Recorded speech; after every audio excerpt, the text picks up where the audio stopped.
자, 오늘 우리가 파헤쳐볼 주제는 바로 서울의 주택 공급 문제입니다. 정부가 그린벨트라는 이 강력한 카드를 안 쓴다고 하는데 과연 이걸 빼고도 충분한 주택 공급이 가능할까요?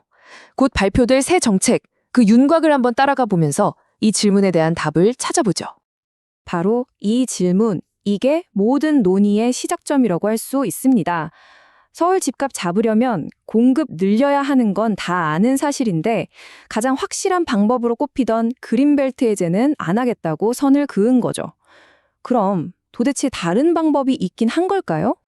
최근에 대출 꽉 조이면서 부동산 시장이 잠시 숨고르기에 들어갔잖아요. 바로 이 타이밍에 이재명 정부의 첫 대규모 공급 대책이 나온다는 겁니다. 목표는 아주 명확해요. 앞으로 공급 부족하겠구나 하는 시장의 불안감을 싹 없애서 시장을 안정시키겠다, 이거죠. 근데 여기서 잠깐, 과연 이 불안감의 원인이 단순히 새집이 모자라서만일까요? 이 질문 꼭 기억해 두세요. 뒤로 가면 얘기가 훨씬 재밌어집니다. 자, 그럼 정부가 꺼내든 카드가 대체 뭘까요? 핵심 전략은 딱 두 단어, 속도 그리고 밀도로 요약할 수 있습니다. 그러니까 기존에 하기로 했던 것들은 더 빨리, 그리고 같은 땅에는 집을 더 빽빽하게 짓겠다. 바로 이런 구상인 거죠. 이 전략은 크게 두 갈래로 나뉘는데요. 첫 번째는 이미 진행 중인 3기 신도시 프로젝트의 말 그대로 속도를 확 붙이는 거고요. 두 번째는 도심 속에 그냥 놀고 있는 땅들, 이 유효 부지를 적극적으로 활용해서 공급을 늘리겠다는 겁니다. 정부가 가장 힘을 주는 부분은 역시 3기 신도시입니다. 어디 새로운 땅 찾아서 헤맬 게 아니라 이미 딱 정해놓은 신도시 건설을 최대한 빨리 끝내서 공급 시계를 확 앞당기는 데 집중하겠다, 이런 계산인 거죠. 3기 신도시 전체 물량이 얼마냐면요. 무려 32만 8천 가구입니다. 어마어마하죠. 이 엄청난 물량이 제때만 공급된다는 신호만 시장에 딱 줘도 그 파급력이 상당할 텐데 진짜 문제는 이게 제때 공급이 안 되고 있다는 거예요. 아니, 그럼 대체 왜 늦어지는 걸까요? 그 속을 들여다보면요, 이게 문제들이 아주 복잡하게 얽혀 있습니다. 각종 인허가 절차는 생각보다 계속 길어지고, 도로 같은 꼭 필요한 기반시설 공사는 또 더디게 가고, 여기에다가 부지 안에 있는 군부대나 공장 옮기는 거, 이런 골치 아픈 문제까지 더해지니까요, 결국 본 청약이 예정보다 거의 2년이나 밀려버린 상황인 겁니다. 자, 속도랑 같이 나온 또 다른 핵심 키워드가 밀도라고 했죠. 이게 뭐냐면 간단히 말해서 더 높이 짓겠다는 겁니다. 용적률이라고 하죠. 땅 면적에 비해서 건물을 얼마나 높게, 넓게 지을 수 있느냐 하는 건데 이 비율을 기존 계획보다 20에서 30% 정도 더 높여주는 거예요. 그래서 같은 땅에서 더 많은 집을 뽑아내겠다. 바로 이 고밀 개발을 추진하는 거죠. 이번 공급 대책에서 정부가 이것만은 안 한다고 확실하게 선을 그은 게 있습니다. 바로 시장에서 가장 관심이 많았던 서울과 수도권의 그린벨트 해제인데요. 이건 이번 대책에 포함되지 않을 가능성이 아주 높습니다. 이렇게 보니까 정부 전략이 아주 선명해지죠. 할 것과 안 할 것을 명확하게 딱 나눈 겁니다. 고밀 개발, 그리고 기존 사업 속도 내는 건 한다. 하지만 그린벨트 개발이나 새로운 4기 신도시 같은 카드는 아예 테이블에서 치워버렸다. 이렇게 보시면 됩니다. 이 점에 대해서 광운대 서진영 교수가 아주 정확한 분석을 내놨는데요. 대통령이 4기 신도시를 안 하겠다고 한 건 서울 그린벨트를 해제하지 않겠다는 것과 같은 맥락이다, 라고 말이죠.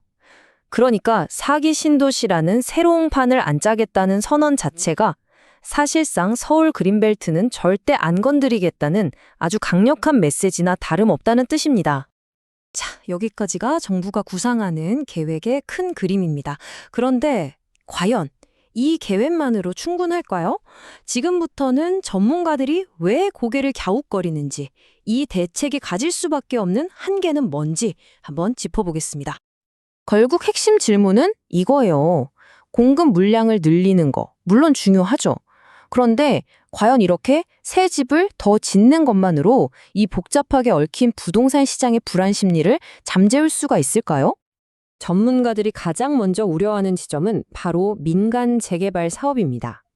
정부가 이 카드도 좀 만지작거리는 것 같긴 한데 대부분의 전문가들은 글쎄요, 그게 과연 효과가 있을까요? 하면서 좀 회의적인 반응을 보이고 있습니다.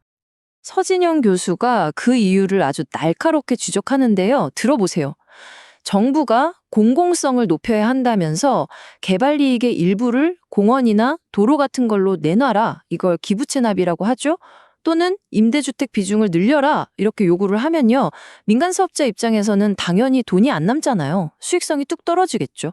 그럼 누가 사업을 하려고 하겠어요? 결국 이걸로는 공급을 늘리는데 한계가 너무 뚜렷하다. 이겁니다. 그렇다면 전문가들이 내놓는 해법은 뭘까요? 이분들은 아예 시선을 다른 곳으로 돌려야 한다고 말합니다. 그러니까 새 집 짓는 것만 쳐다볼 게 아니라 이미 지어져 있는 집들이 시장에서 활발하게 거래되도록 만드는 세금 정책을 같이 봐야 한다는 거죠. 여기서 전문가들이 가리키는 지점이 완전히 다릅니다. 문제가 단순히 새 짐이 부족한 게 아니라는 거예요. 진짜 문제는 뭐냐? 바로 무거운 세금 때문에 다주택자들이 집을 팔고 싶어도 못 팔고 꽉 쥐고 있다는 겁니다. 그래서 기존 주택들이 시장에 매물로 나오지 못하고 있다는 거죠. 전문가들은 이걸 잠겨있는 공급이라고 표현하는데요. 바로 이 자물쇠를 풀어야 한다는 주장입니다.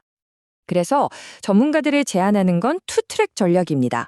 한쪽에서는 신규 주택 공급을 계속 추진해서 집에 모자라겠구나 하는 그 심리적인 불안감을 덜어주고요. 동시에 다른 한쪽에서는 양도세나 거래세 같은 세금 부담을 확 낮춰줘서 꽁꽁 잠겨있던 기존 주택들이 시장에 매물로 쏟아져 나오게 만들어야 한다는 겁니다. 이 두 가지가 반드시 함께 가야 효과가 있다는 거죠. 궁극적인 목표는 이겁니다. 새로 짓는 신규 공급과 시장에서 돌고 도는 유통 공급을 모두 늘리는 거죠. 이렇게 양쪽에서 공급이 터져 나와야 사람들이 더 이상 집이 부족하다는 공포심을 느끼지 않게 되고, 그래야만 시장의 불안 심리를 근본적으로 잠재울 수 있다는 분석입니다. 결국 우리는 맨 처음 던졌던 그 질문으로 다시 돌아오게 됩니다. 속도와 밀도에만 집중하는 정부의 이번 공급 대책, 과연 잠겨있는 공급을 풀어줄 이 세금 정책이라는 또 다른 열쇠 없이 혼자 힘만으로 시장의 불안을 잠재우고 안정을 가져올 수 있을까요? 이번 발표에 시장의 모든 눈과 귀가 쏠리는 이유가 바로 여기에 있습니다.